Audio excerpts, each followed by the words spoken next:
recording live from the studio, man. That's my Tony Baloney making. We're not live, but there we go.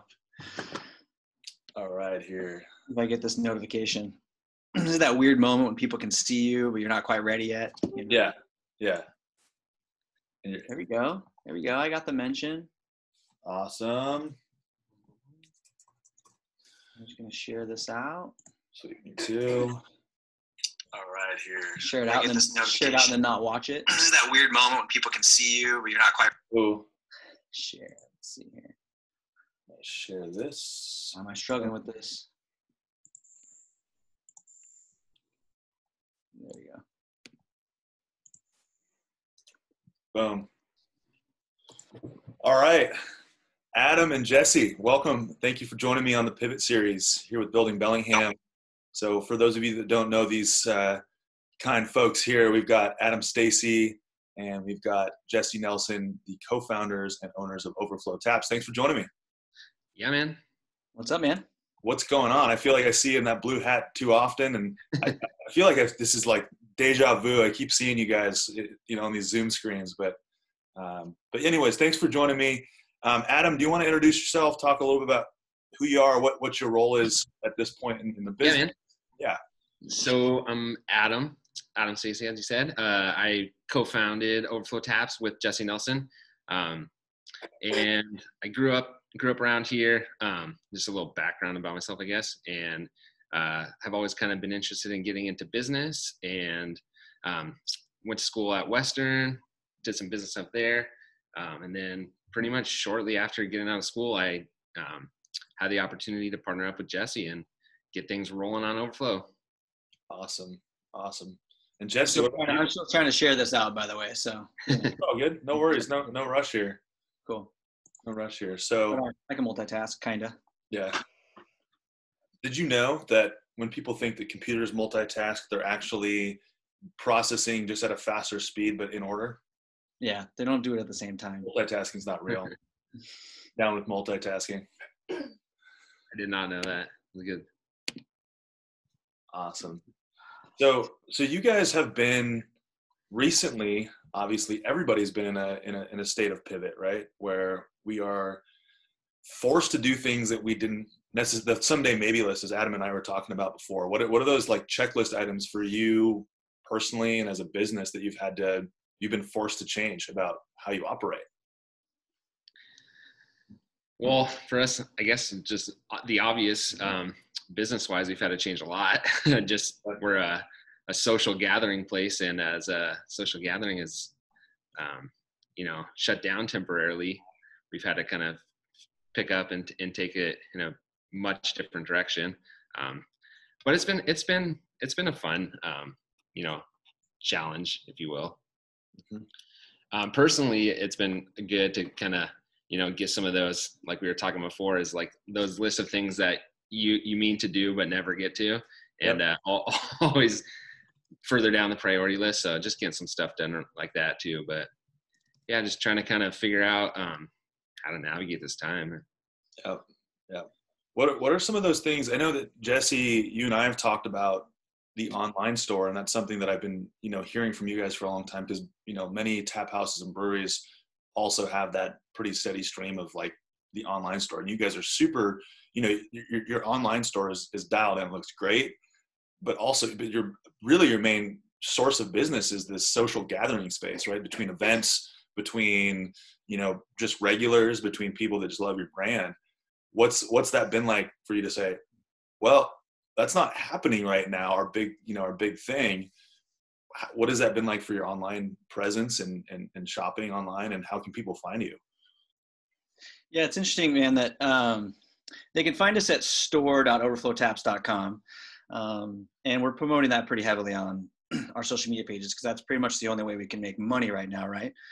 But it's been really weird to, and Adam can speak from his perspective too, but it's been really weird to go from a place where you're talking with people every day at the tap house. It's full of people, and you're talking with people, and you've built all these relationships, and now all of a sudden you don't see any of those people unless they come through the drive-through alleyway to pick up beer through the store. That's been a weird adjustment and a whole totally different format for our business that we never thought we would experience before. So it's been an interesting difference for sure. Mm-hmm. And Adam, for you operationally, so you're the operations guy.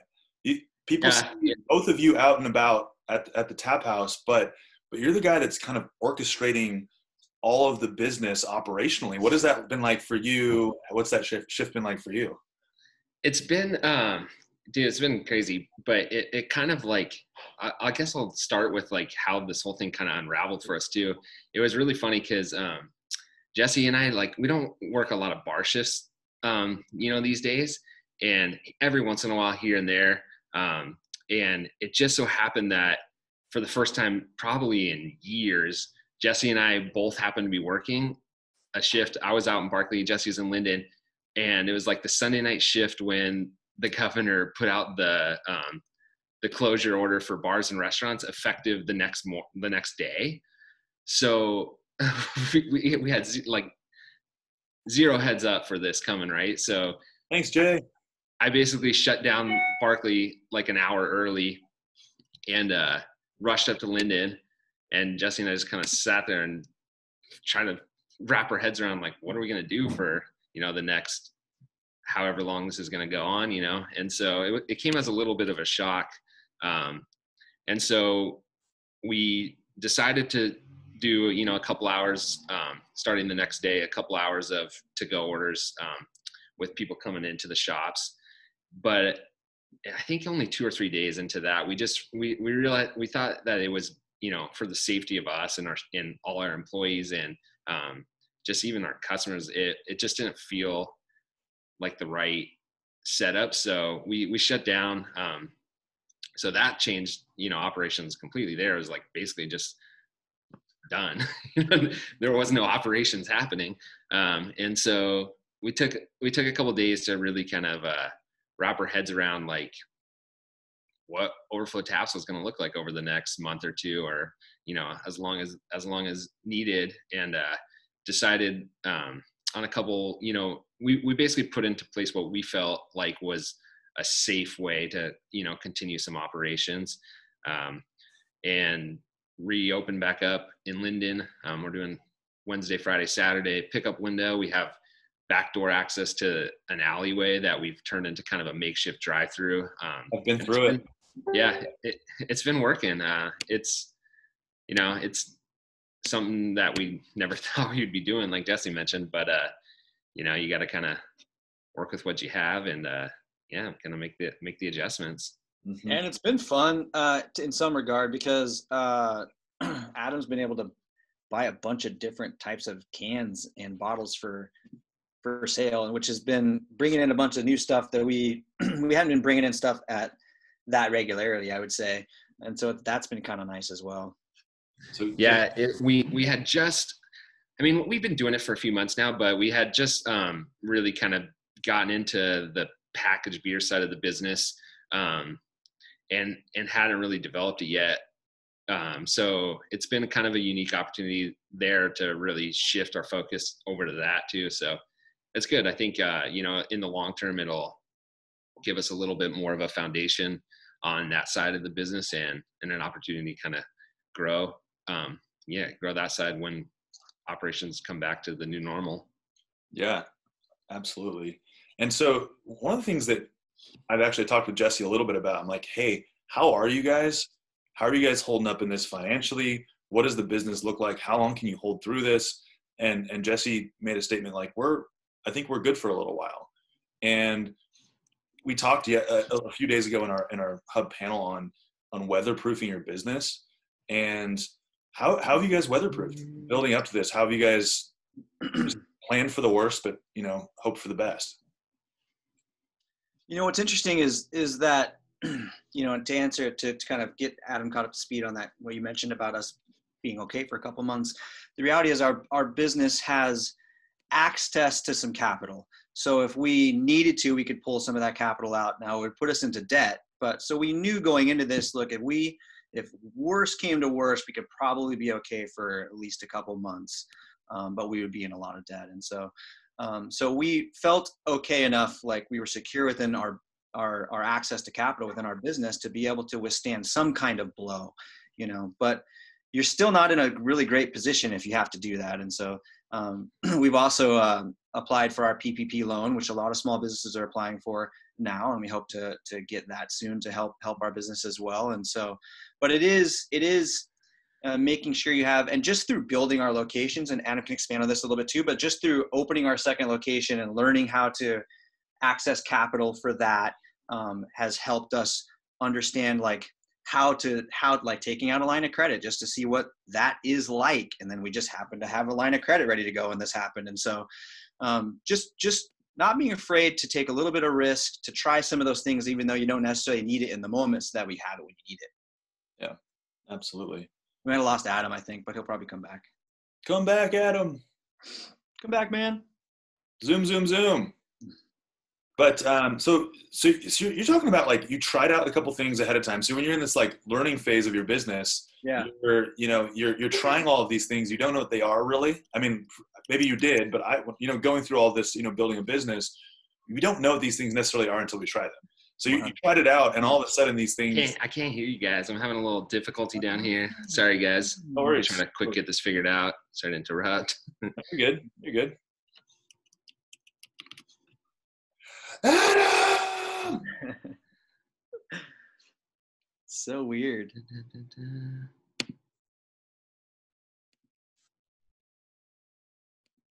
Wonder if he just muted his whole computer. Can you hear me? Can you hear me now? Adam. I got nothing. Nothing? I'm going to check my sound settings real quick. He can. Oh, I see. He did message me. I should have been paying attention. Oh, there's mute here. There's a mute button down below for him. Just double checking. It could be his output. It could be his output as well. What's that? Could be his output as well. Let's see here. Want me to give him a call? Let me just mute and give him a call real quick. Sure. Okay. I'll mute this.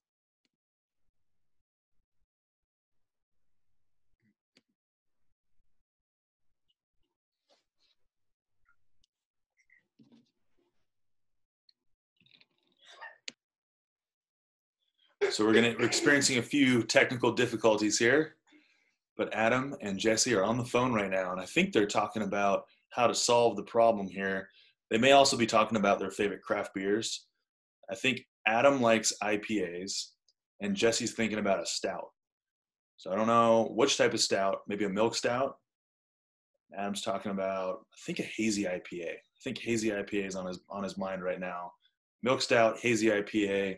Folks, it is 10:15 in the morning, and they're talking about some of the finest craft beers right now. And don't be fooled, I am actually not at Overflow Taps, sitting on the tap setup here. I'm actually in my home, so don't worry, I'm not sitting in Overflow Taps, but Adam may be, and I don't know where Jesse is. I think they're having a conversation now, but maybe don't talk about politics. That could go on for a long time. What do you feel, Adam? Yeah.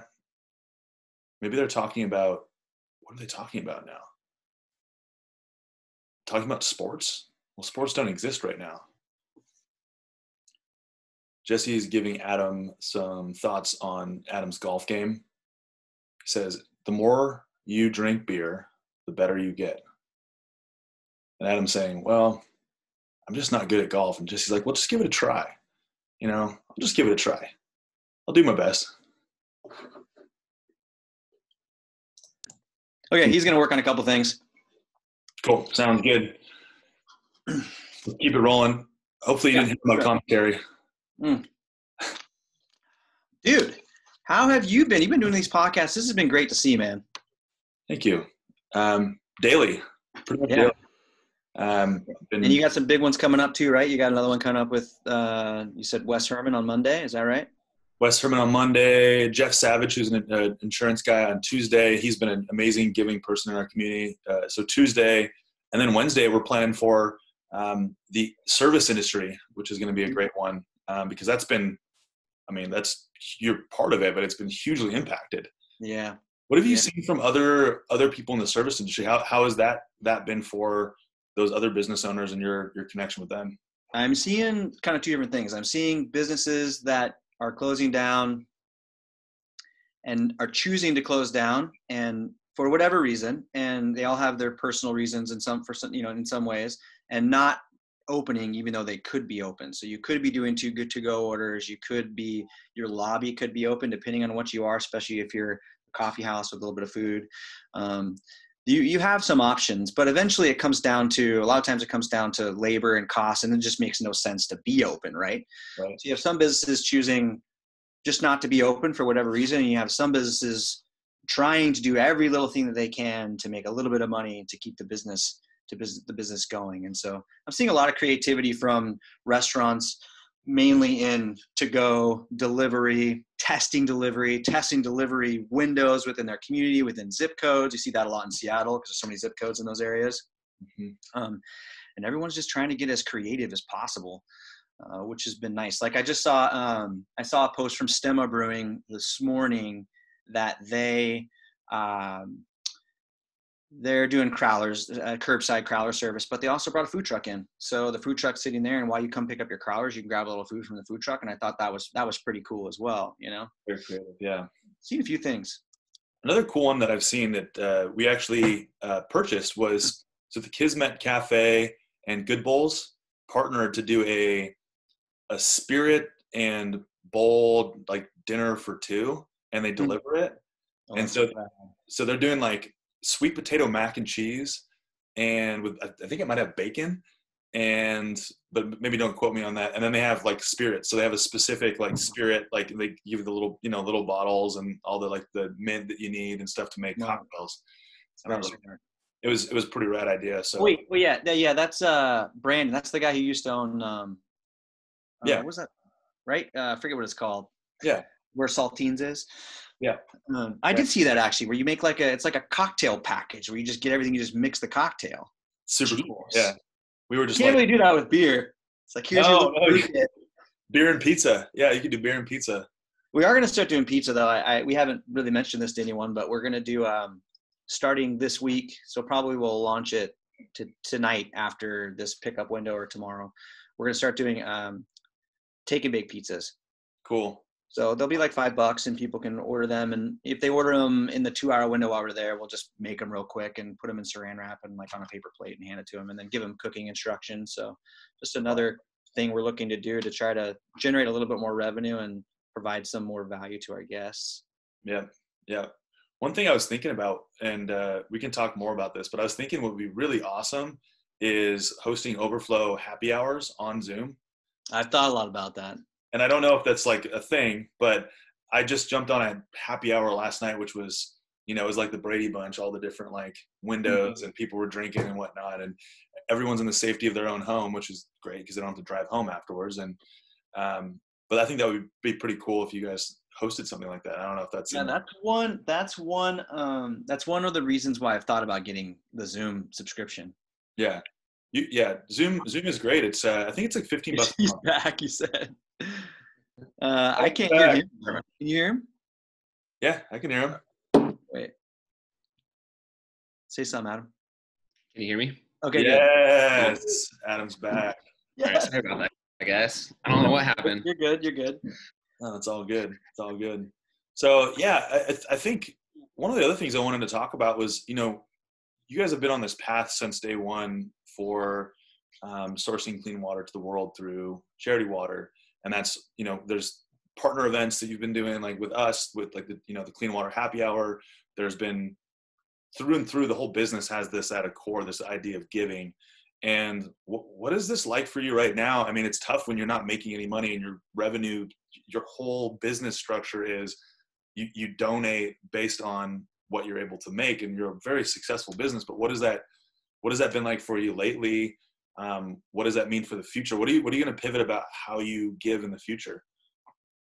Yeah, this is great. I'm going to talk about kind of what we've done up to this point, and I'm going to let Adam talk about this new kind of giving model, this 1% model, which works really well for what's happening right now. So in the beginning, we started donating 25 cents a pint to help build wells in Africa. And we still donate to build wells in Africa. We just donated, I think it was to help build a well through the Rotary here in Linden. We did that at our anniversary party in February. Very happy to have that donation out of the way before all this happened. The community has funded 2 full water projects, so 2 complete wells in Africa, one in Ethiopia and one in Malawi. And they've also helped fund a bunch of little projects. There's probably I think there's 13 right now, little projects that our communities helped fund along the way. But we found that our guests aren't really liking the fact sometimes that they like eat a pepperoni stick or a bag of chips or something, and they're not giving unless they're drinking the pint. It was kind of got in this weird thing. So we decided to rebrand it, which is the direction we've already headed and has really helped for what's happening right now. We just haven't really promoted it yet. And I'll let Adam talk about the rebrand a little bit. Yeah. So we've been on this path of kind of reevaluating maybe the structure of the giving model for a while now.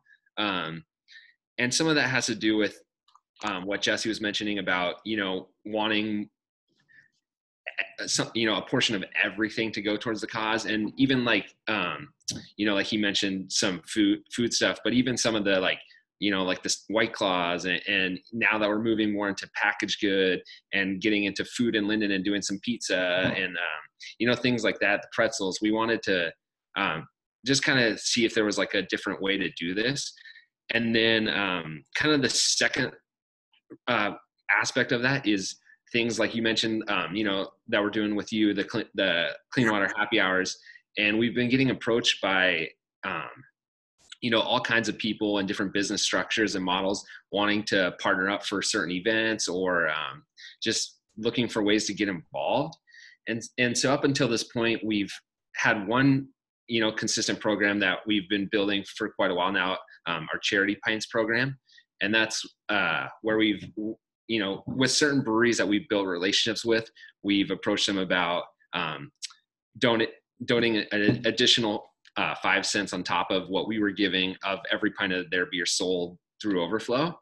And so that's been a great, great program. It's, I don't know off the top of my head, but it's raised, a good amount of money so far, which is awesome. And on top of that, it helps spread the awareness too and raise awareness of the issue that, is the global water crisis. So kind of looking for a way for us to get more involved, and then looking for a way other businesses and even individuals, if they're interested, can get involved.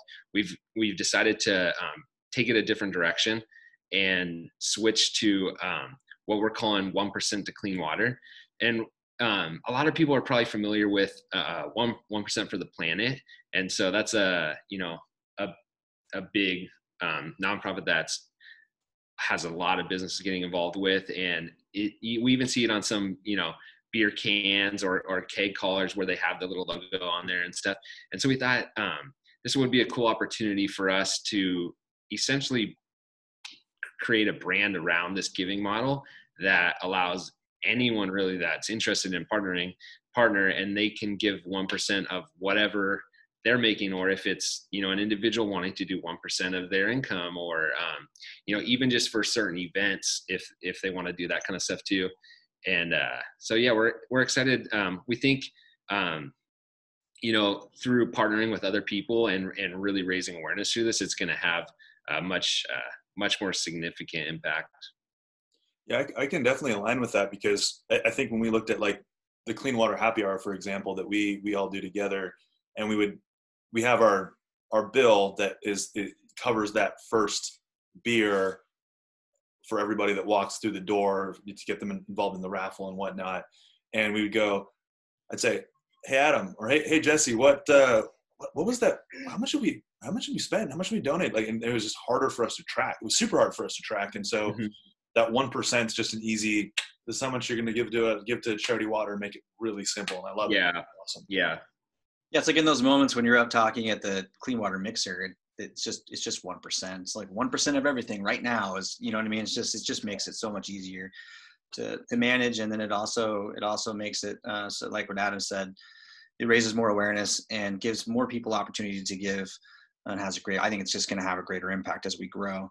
And Adam talked about rebranding, and it really is going to be a rebrand. It's got its own logo, and we're going to make sure the new website we're building has that on there, and it's going to be a big part of who we are. That's awesome. And speaking of branding and design, who is your designer?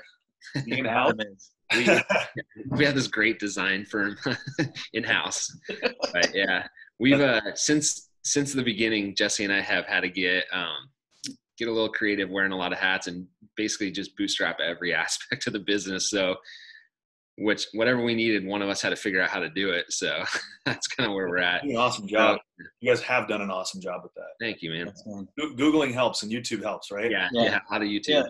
Yeah. Like we did. I mean, we've done, I think there's only been, I don't know, we've pretty much done everything. Like our original logo is our own design. And I think in the beginning, I was helping a little bit with graphic design and helping a little bit with some of the brand work, as far as we're talking brand. In this instance, we're talking logo stuff, but Adam's taken that on probably since like 6 months in. He's just taken that on and gotten really good at it. It's gotten stronger. Yeah, it's one of the aspects of business that I like doing too, is just kind of playing around with that kind of stuff. So I've enjoyed it. I want to talk about bootstrapping. I love that idea, because I think one of the reasons that we all see eye to eye in a lot of ways and how we run businesses is because we understand that you don't necessarily need to have an MBA or need to have 10 years of experience in doing something, especially if you're running your own business. You're not working for another business that can tell you how they do that in their business. It's you. So for those local business owners out there that are watching this or will watch this in the future, what's some advice on like thinking about something versus just doing it? Like, what's the balance of like, how much do I think about it before I do it? And then like, how do I be resourceful enough to just like, okay, this is not going to be perfect, but it has to get done. Tell me a little bit more about how you guys process things like that. Go ahead, Adam. Yeah. So when we first opened, we had a plan. I mean, or I'm talking prior to opening, we had a plan of how we were going to do it, and specifically talking in regards to like our build out and stuff like that.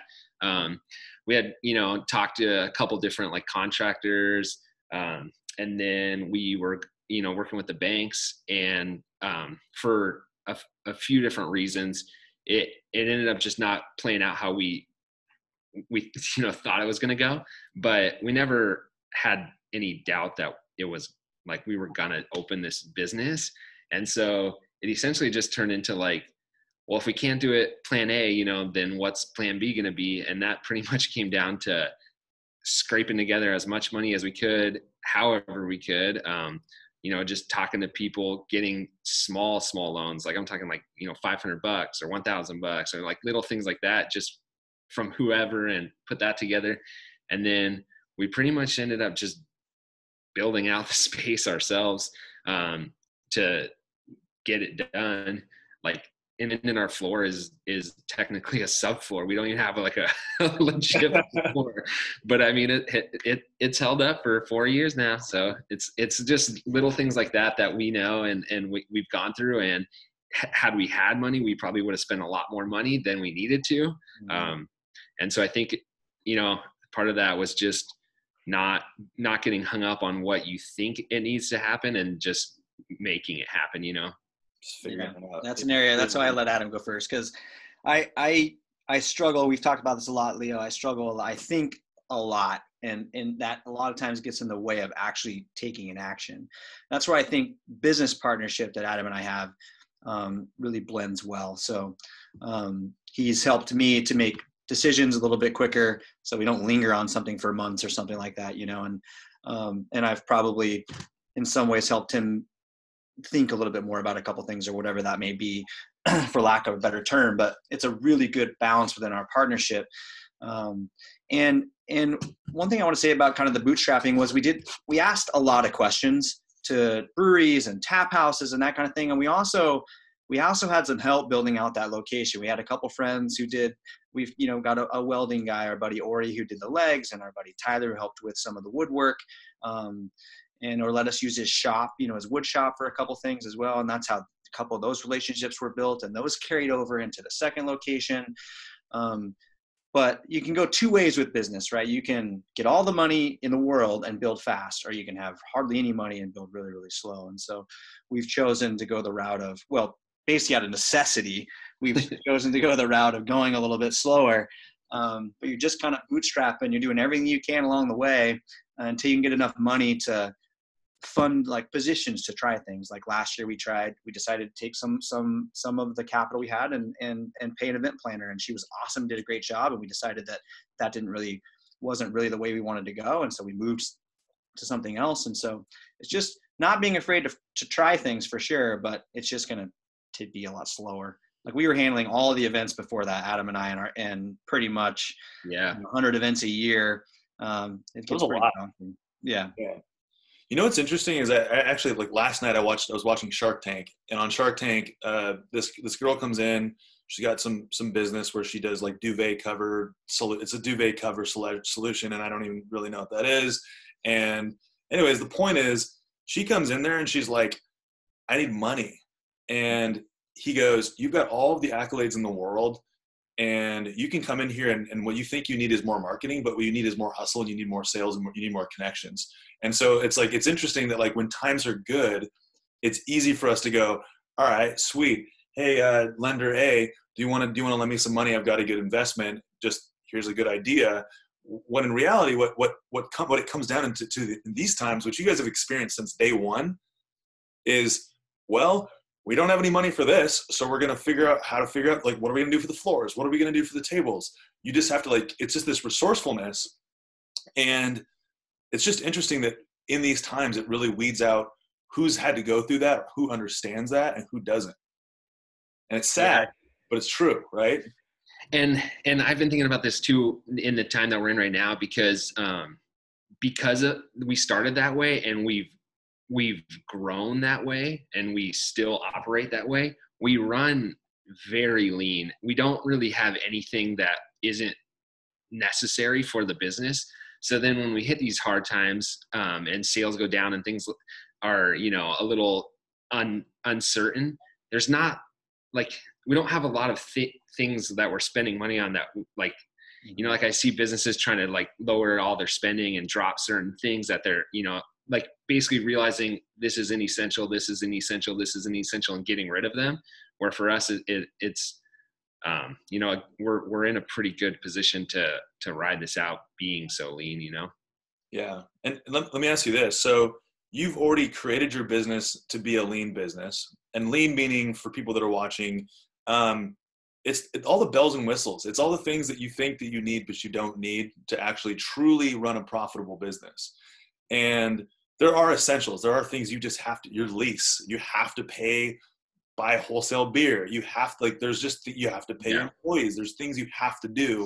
And then there's things that you want to do and you think you need to do, but you don't. And I guess I'm just really curious, like, how do you, like, for somebody that is like maybe weatherproofing now, how do you, like, when times are good, it's easy to go, woohoo, we're starting to spend more money, right? But how do you guys maintain that same like lean attitude, lean business structure when things are good, when things are bad? How do you do that? Is that taught, or is that just part of who you are as a core? I think it's something we've learned through experience, where we haven't always had, like we've tried going out on certain things sometimes where we maybe overspent a little bit here or there, and then it comes back and you realize like that maybe wasn't a good use of money at that specific time, or like we've just kind of never really been on the other end of where we've had a lot of money to play with, to be completely honest. We talk about this all the time because we get how from the outside looking in, it could seem like that, especially with how quickly we jumped into Barkley. But in hindsight, maybe that was a little quicker than we would have gone now looking back, because then you get stuck with some of those little financial issues again, and cash flow issues where you're now forced to run really lean again it's almost like starting over, right? And then we've just kind of been living on that mindset since day one. Yeah, we take, and then, I mean, like Adam said, there are times where we spend a little money, and it might not be a whole lot. Like for our business, spending money on, a sound equipment was something we decided, and we didn't necessarily need that for our business, but it was a calculated risk at the time. And we decided we wanted to do the podcast, and we'll continue to do that once we open back up. But, and so there are some calculated expenditures that aren't necessarily required, but nothing really super big, I guess you could say. And we kind of got, I don't know what we'd say. Maybe it's almost like a gut check with the second location. We were going to open a third one pretty swiftly after the second one, and realized really quickly that we needed to focus on that second location. And that caused us to slow down quite a bit as well, and focus again on creating processes and running lean and making sure that everything was kind of tight knit before we decided to try to open up a third one. And that just goes back to being really lean. And like Adam said, I think it's something that we've learned, or that we've developed because we've always had to operate lean from the get-go. So it's just, we're just wired that way. And in some ways that might hurt us in the long run. I'm not quite sure how yet, but I don't know. It's like, we've always had to run lean. We've always had to run tight. We've always had to run on a tight budget. And like, that's just how we've worked. And the idea to actually how to make money in the business long-term is actually going to be expanding locations. So at some point in time, we're going to have to grow there, or like with what COVID has done to our business, it expand the to-go options at the tap house all of a sudden, and adding in some food. And so that might be another way to generate some revenue. So a combination of things to figure out how this business is going to make money long-term, and it'll all probably involve staying lean. That's interesting. So and one thing I heard you say, and after this we'll get going on wrapping this up, but it's one of those things that I just heard you say, where you said, I don't know how this is going to hurt us long term. Like, I don't know how this could hurt us long term. And I think from that perspective, what you guys are doing, the way you're operating right now, is like a blessing, right now. But long term, do you think that, are you concerned about how that could like limit you from taking risks because of how it's impacted you in the past? Is that what you're thinking? Yeah, that's kind of what I was thinking, but I'm not really worried about it, because we do like, we're okay taking risks, and we know we've made a decision that our business wants to expand locations, and each location you open is a risk, and a lot of money goes into that. And so I hope that answers your question. It does. Yeah. Adam and Jesse, thank you for joining us today. Joining us, meaning like me and all of my taps behind me. Thanks for joining me here on Building Bellingham, the Pivot series. And everybody that's watching or watches this video, go follow them on Instagram at Overflow Taps. On Facebook, they have the Bellingham and Linden locations, so Barkley and Linden. And but just follow the main page, though. Follow the main location pages, yeah. Awesome. And then as far as finding you guys online to do online orders, what is the best way for someone that's watching to do that? Right now, you can either go to store.overflowtaps.com, or if you go to Instagram, it's in our bio. And if you go to Facebook, it's our pinned post. Cool. Awesome. Well, awesome. Thanks for sharing. Thanks for joining us. Any last words, Adam? You got? Oh man, thanks for having us. And yeah, I guess I would encourage everyone to just stay positive, and just keep grinding it through this time. It'll come to an end. It will come to an end. We can all do this together. Love it. Cheers, man. Cheers. All right. Lives. All right, I like it.